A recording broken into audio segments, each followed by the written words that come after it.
Right, muri yeZimbabwe kusangana kwatiri kuita zvekare pano paHatsirari 263 pano pachange ndichikuzivisai manews updates ezvinhu zviri kuitika munyika yedu yeZimbabwe. Kana uchiri munyowani pa this YouTube channel kusubscribe mahara utena on the notification bell kuti pese pandinoramba ndichidzoka neamwe manews updates uchange uri wekutanga kumawana panapo uchange uchiwana manews updates ezvinhu zviri kuitika munyika yedu yeZimbabwe. Saka ndikuti please don't forget to subscribe and turn on the notification bell. Madikani kulike kwamuchaita this video, kuwanza kwamuchaita ma likes pa this video ndinokasika kudzifambira nyaya dzezvinhu zviri kuitika munyika yedu yeZimbabwe. Saka ndiri kuti please don't forget to subscribe and turn on that notification bell. Madikani update yandinayo update iyo yababa vedu vakapfupi.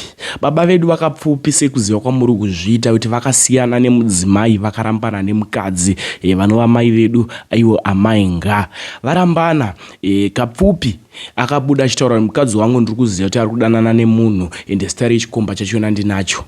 Mainga abva vashedzwa kwa DJ Ola abva vanoprova kuti aiwa takatorambana kudhara ende ndarisanda nemunhu iye ndakazowana munhu uyu ndabuda mumba. Vakabva vataura kuti vakapfupi ava vakadya tsvina yemwana iri mupoti. So da kusiya muchiona video rakapfupa achibvunzwa iye kunzi nemunhu wanoshandidzana naye kuti iwewe side rako unoda kuti paweri kumhuri yeZimbabwe aramba zvekanzi aiwa zvemupamango musanzwe hapana chinhu chandichataura garai nezvamakanzwa izvozvo kubva kuna mainga. After wapedza kuona this video usaskipe this video nekuti ndine news update yemunin'ina wavo achitaura. Ndatione this video. Kapfupi nyaya yako yadai kutekeshera Zimbabwe yese kudaiso. Vanhu izvezvi zvamirira kunzwa side rako iyoyo. Saka iwo side rako iyoyo panyaya iyi rakamira sei? Bada kunzwa zvemupamango inini? Yes. Ngavagarire side yavainarira.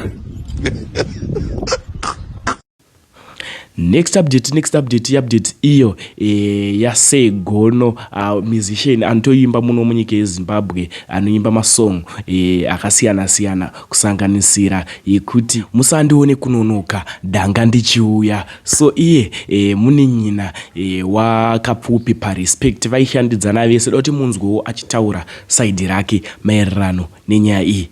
Hatsirari ndafunga kusiya itosangana zvekare manje munguva inotevera. Much love. Mari da kukuudzai nhasi.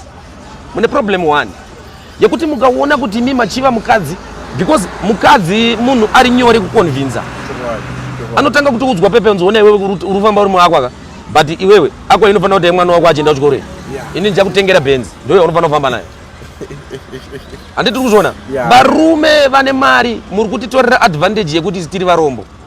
Tekuona kwenyu imba inomira here mukadzi amboenda kunogara nemumwe murume ozodzoka. Mwana wamai orati mina ndinyatsokudza chokwadi pachirume. Imba imire pakadaro baba. Muri yeZimbabwe makadii ndonzi segono comrade mujamba jecha chipoko chine morari. Inini ndorwa jiti yekurevesa musandione kunonoka ndanga ndichiuya ndenda topedza. Intro yamandipa iyi ndeyenyu kana kuti? Ndeyangu iyi. Musadaro. Ndo yangu iyi. Alright, zvatakuita ka ndezvekuti since tasangana namusician wedu hatichataura nyaya dzemusic asi interview yakazvimirira yemusic because ngoma rataroerwa iri itori hitika iri. Mawana. So mukoma tisati taenda kure tisati tarasa futi nyaya yedu munoiona senyaya fellow musician varimo muindustry iri kutenderera pakati pemudzimai wavo naivo vanoitwa ivo vakapfupi namainga because vaviri ava zviri kunzi marriage yaparara, marriage of 20 years. Mwana mai nyaya iyi kai ndingati pandakatanga kusangana nayo inini pekutanga ndakatoramba because chinhu chadaikoshesa pavanhu tuvave Kapfupi ndisawera wangu inini mainga kana ndichiona ndoti mai guru ndakaita mashozi navo hanzi kunonzi kwamutoko kuchisecha tikaenda kumukumbura tikaenda kupi kungwanzingagone kutaura vanhu vaive vanenge vangori 2. So nguva yekuti inini naKapfupi tinge tichitandara semamusicians tiri pasi pemuti taenda kushow anenge aine mukadzi wake vari 2.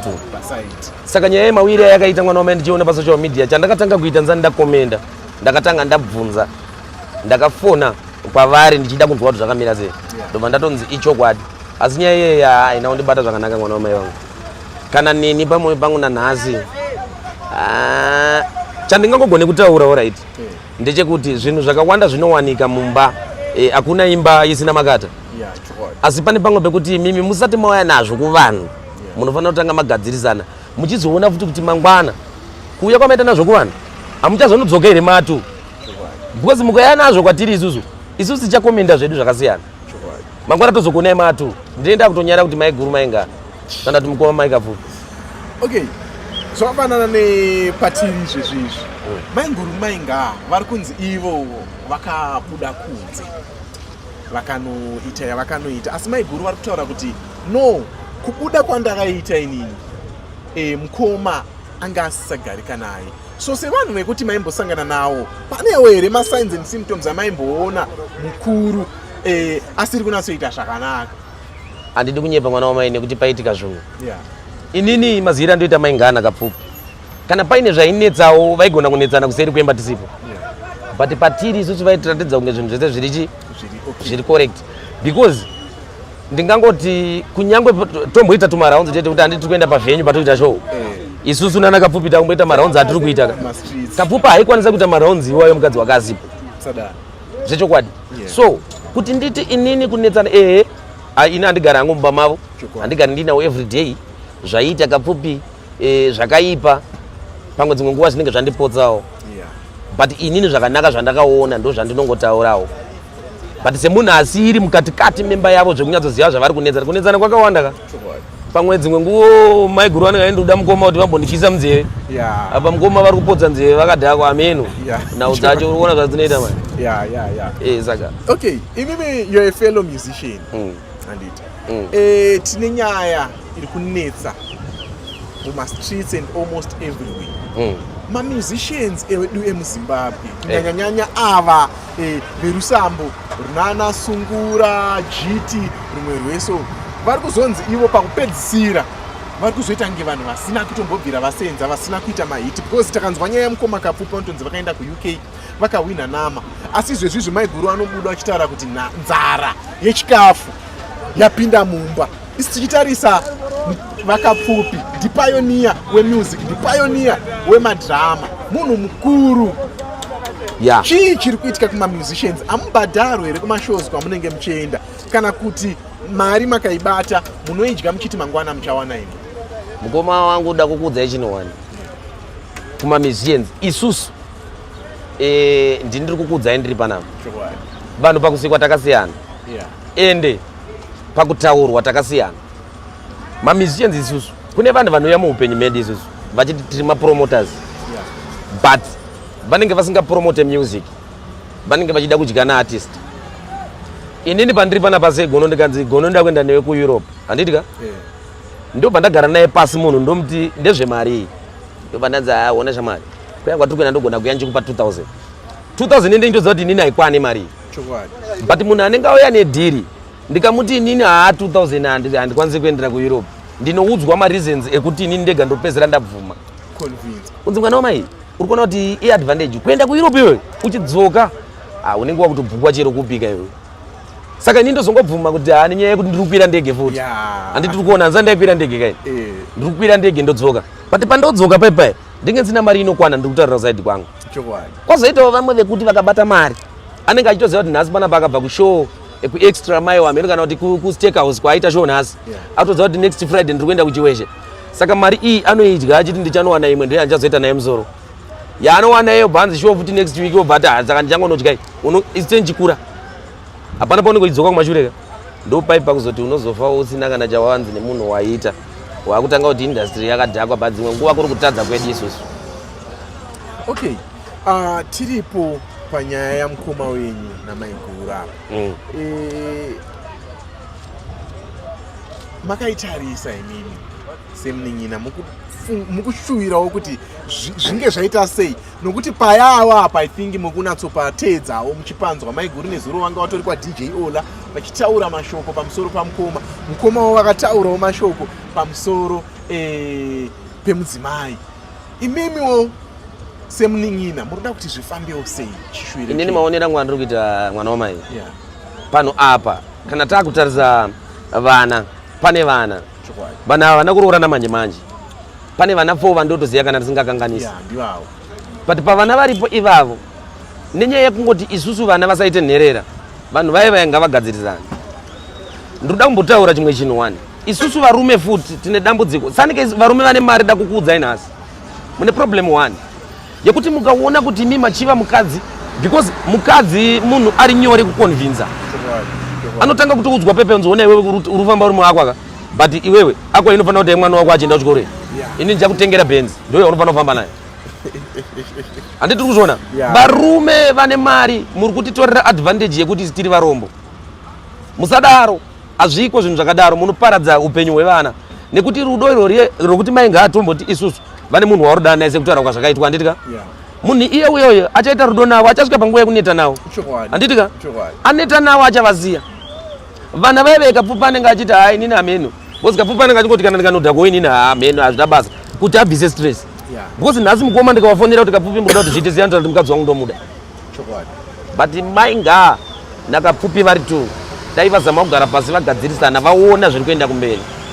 ngavasashore jongwe nekuti ranaiwa nhasi mofunga kuti itseketsa mangwana rinooma upenyu hauzivikanwe ndiwo mashoko angu mukoma chete. Asi sekuona kwenyu imba inomira here mukadzi amboenda kunogara nemumwe murume ozodzoka mwanamira here orati mina ndinyatsokudza chokwadi pachirume imba haimire pakadaro baba because mukadzi zvapane iwe ukaita mukadzi wako iwe mukadzi wako iwe akauya achiti ndarepwa iwe unozvitambira sei panenge pakashata baba unokonda kuti nhasi asori mukadzi wangu iye zvangoitika matsotsa akujuma handitika but nguva yaunongofunga kuti ni ndane mukadzi wangu mubedroom pfungwa yekuti akamborepwa ikauya unokonda kufunga kuti mukadzi mukuru akadai arepwe mani kunyepa uko akazviitisa munhu aida uko saka pekuti watomboziva kuti munhu boys patombofemerwa munhu munzeve nemumwe murume asiri inini wanaye ukazvifunga baba mafeelings anogona kudzoka vanhu vakafunga kuti waroiwa asi tiringotiwo pavana apo ameno wakomana ndavangodzokerana vangogara semagarire vanga vachiita mgoma ndatenda mwana wamai vangu rambai muchichengetedzwa handitika muri yeZimbabwe rambai muchisapota vakomana apa muchifolowa muchilaika handitika ndo vandoita kutenda kumberi mukaenda paYouTube munongoti Segono Music munondiwana ipapo mukaenda paTikTok ndi Segono Facebook Segono Zimbabwe munondiona ipapo pane nyowani iri kuuya nyowani iri kuuya rini nyowani iyi mkoma ndaida kuti uye this year but ndakutoona kuti hazvichaiti so ndakutofanira kutoilonja next year I think mid January zisati nabasa na back to school ka sikazvatava kunoita ndezvokudai Segono tiri kuuya tombogara pasi nezvesong nyowani uye zvine mararamiro enyu because mamusicians mune imwe lifestyle yandofarira inosanganisira madzimai saka ndanatsonzwa kuti muri kuzvikwanisa sei aiwa bo mwana wamai munouya mngoma toita izvozvo thanks